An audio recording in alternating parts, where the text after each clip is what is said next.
Hey guys, how's it going? My name is Blackblade and welcome back to another brand new vlog series for the Delve League featuring the Witch 10 times Golems Golem build, which is absolutely amazing and it's devastating and I absolutely love it. Now first off, before we go into the build and the gearing options, I would like to show you guys first some footage of my Atsiri run coming in at our first boss. The build is actually pretty great. It's amazing. The clear speed is absolutely fantastic. Having all 9 golems there doing absolutely massive amounts of damage, and as you can see in just a couple of seconds, the first boss, I don't know who this is. The two bosses were already dead, and next, of course, let's see the second phase. The second phase of the Atsiri run, of course, went rather smoothly. All of the 3 main boss over there is already dead within a couple of seconds.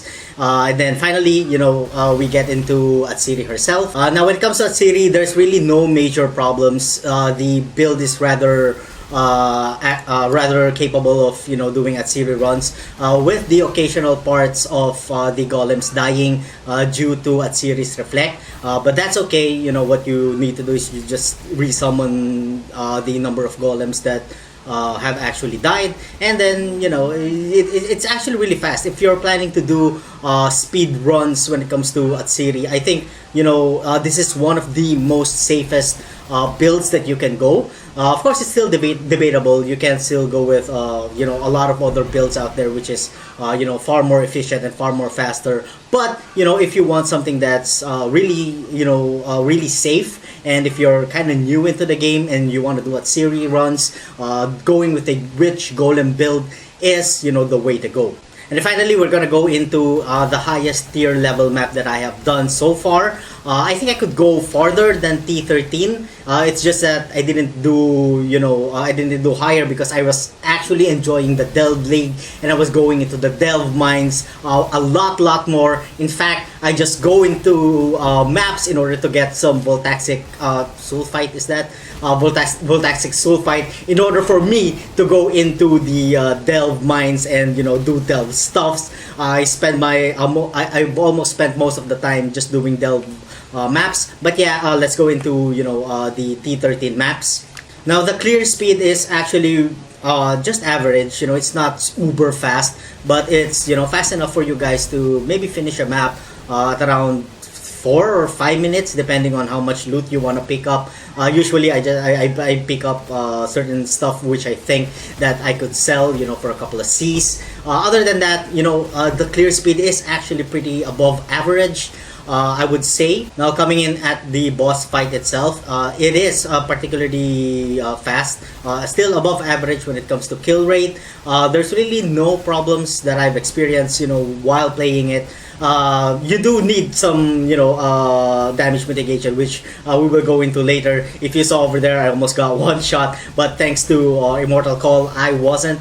So yeah, still pretty quick kill in about 30 seconds, I would say, which is already pretty good for if you want to speed farm T13 maps. I would say that I could still go to 14 or even 15 or even do Guardians with this. It's just that I haven't really gone there yet because of the Delve mines, which I absolutely truly enjoy. Alright, so with that said, let's get into our gears and whatnot, the build proper. Of course, we will be taking the Elementalist for the Ascendancy here in order to get the Leech of the Primordial and the Elemancer. Basically, in order for us to achieve that 10 Golem build that we are trying to do. Else, the Paragon of Calamity for some elemental damage mitigation, and the final Labyrinth run, or the Uber Labyrinth. I'm not exactly sure. Maybe just get the Shaper of Desolation. It really depends. I'm not entirely sure if these are going to be helpful for the build, but yeah, Shaper of Desolation would probably be the next. Now, when it comes to the skill tree, it looks something like this. Again, we are not going to be using the Primordial Might for this. I didn't have enough currency in order to buy the another Primordial Might. What I did with the first one was I vendored it for I vended it with Primordial Harmony and Primordial Eminence, or what's it? Eminence or Essence? I forget what was it. The other Primordial, in order for you to guys get the Anima Stone, because currently in this league the Anima Stone is ridiculously expensive, and so is the Primordial Might. But when I get the proper currencies, I will or Primordial Eminence, I will get additional Primordial. I will buy an additional Primordial Might, and maybe add an additional Primordial Harmony with my current sockets. Of course, if I level up some more, we will be taking some more jeweled sockets over here. Again, adding more Primordial Harmonies. The build is currently, the level of our character is at level 88. So yeah, we can still push it further to get some more jeweled sockets over here. Maybe 2 more, depending on how much you want to push it. But yeah, instead of having some cobalt jewels there, Primordial Might and Primordial Harmony will come into will be much more helpful. Regarding on how you will go with the build, you start off with going over here, taking some minion damage, the Heart and Soul, the Lord of the Dead. Depending on if you already have a good jewel, you may want to take this later on. But we went up over here, taking the Death Attunement. We did go over to the left side immediately to take the Righteous Army, the Spiritual Aid, and the Redemption over here. Just to beef up our minions. We basically start with zombies and skeletons, which is kind of shitty. But yeah, that's you don't really have any choice with regards to that. Up until you get to a level level 34, where you can use the Primordial Chain. Without the Primordial Might, the Ice Golems are already very aggressive, as far as I've observed. And the only drawbacks to it is that sometimes they stop. Now, they stop even if there are enemies in front of them or near them. They pause for a short duration, maybe a second or 2, before they fight again. And that can prove, or that can pose to some dangers to your character, because sometimes you may die, so you may want to look out for that. But then resummoning them with Convocation will reset their attacks. So yeah, even without Primordial Might, the build is actually working pretty great. And then we've gotten some life notes over here, Purity of the Flesh. And then we went down over here to take the Spiritual Command and the Sacrifice over here. And then we went down over here to take the Discipline and Training, some life nodes. We then got some jewel nodes over here, the Grave Pack, and then don't forget to get the Minion Life Leech, because this is a huge help in order for your minions to stay alive a lot longer. We've got some jeweled sockets over here. Again, a Primordial Harmony, another Primordial Harmony over here, getting all of the life nodes over here. And then we went over here to take another jeweled socket, just to increase some more the minion damage. Again, when I get some more C's, I will eventually get a Primordial Might. And then we went to the right side over here to take some more life nodes, some more jeweled socket over here. If you're having troubles, buying Primordial Harmonies, something like this will be great. Get a jewel which has a 60% increased minion damage. And then we went down over here again, finally, to get the Hierarchy for some more life. Now again, this is a 10 golem build, so we're not going to be taking the necromantic Aegis in order for the that shield, which gives the minions what do you call this, frenzy charges and power charges. So yeah, we're not going to be using that. And for the gear, we are going to be wielding the Clay Shaper. Of course, for the helm, as much as possible, get a bone helmet.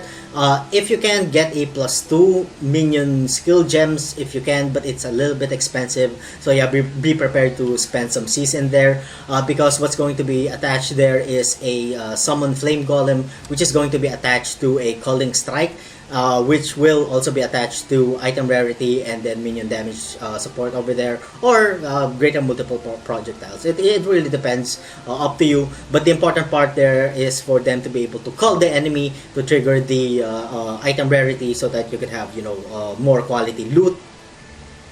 Else, we are going to be using the Skin of the Loyal. This is going to be, really good for our Ice Golem, because the more level the Ice Golem gets, the more damage they actually do. So yeah, use the Skin of the Loyal. For Amulet, we are going to be using the Primordial Chain in order to get that 10 Golem, those additional 3 Golems for us to have 10 Golems. As much as possible, get some reduced, or Golems deal less damage to 35%. I think that's the lowest that it can roll. The life doesn't really matter because they stay alive most of the time. It doesn't really matter how much movement speed is there. 85% or any percent will do. For our rings, any ring will do. As you can see, my rings are still pretty shitty.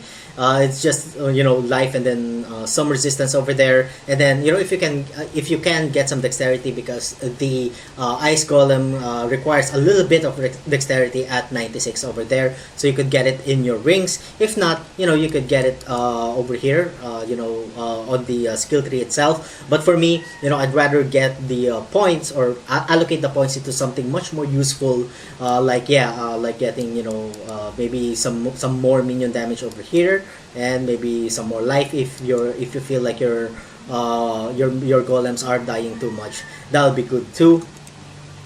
Else, again, nothing really special when it comes to my gloves, belt, and boots. Just get as much life as you can. As you can see, it's still pretty shitty, but yeah, at least I got my resistances capped and my life at 4.3. I am targeting for a 5k life, which I think is going to be a little bit difficult.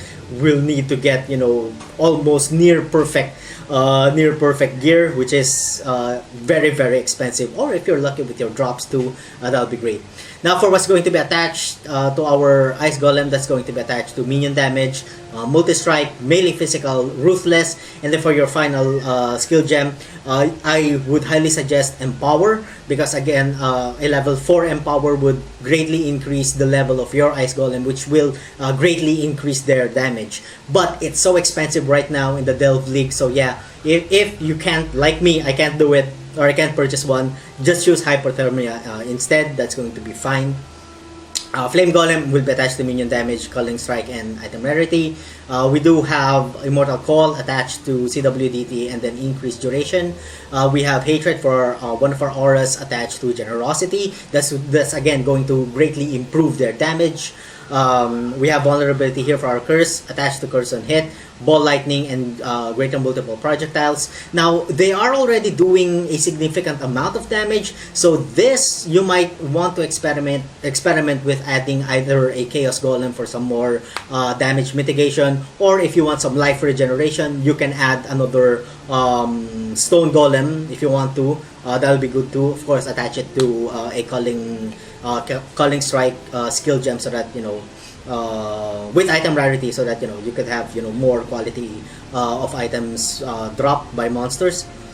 Else, we have faster casting with Flame Dash, Convocation, and Arctic Armor.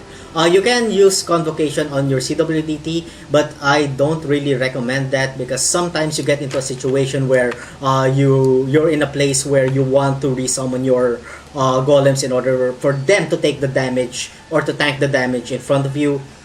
So yeah, I just highly suggest just manually casting the Convocation for safety. Alright, so there's really nothing impressive with my flasks. I have some granite flasks over there. I do have 2 quicksilver flasks because I do a lot of delves. So yeah, when you're doing delve links, you need to move absolutely fast in order to see what's up there in the secret areas of the delve mines. So yeah, when it comes to delve, the deepest or the lowest that I have ever done is a depth of 126, which is equivalent to around 73 level of monsters. Now I can go deeper. It's just that when you're doing delve, you see a lot of stuff or a lot of bonus items on your left side or on your right side, which you want to explore and you want to get. So yeah, I'm enjoying the delve so much. And if you yeah, if I could show you my Atlas map, it's pretty shitty. I haven't really explored the Atlas map. In fact, what I actually do nowadays is I only go to Atlas maps in order to get some Azurite sulfate, in order to go into the delves and just basically explore it. It's wonderful and it's so amazing, and I love it. Alright, so that's about it for this episode, guys. Again, let me know what you guys think about the Delve League, the wonderful, amazing Delve League, in the comment section down below. But thank you all so much for watching. If you guys enjoyed the content, don't forget to like, comment, and subscribe. And as always, I'm going to see you guys on the next part of my video. Have a good one.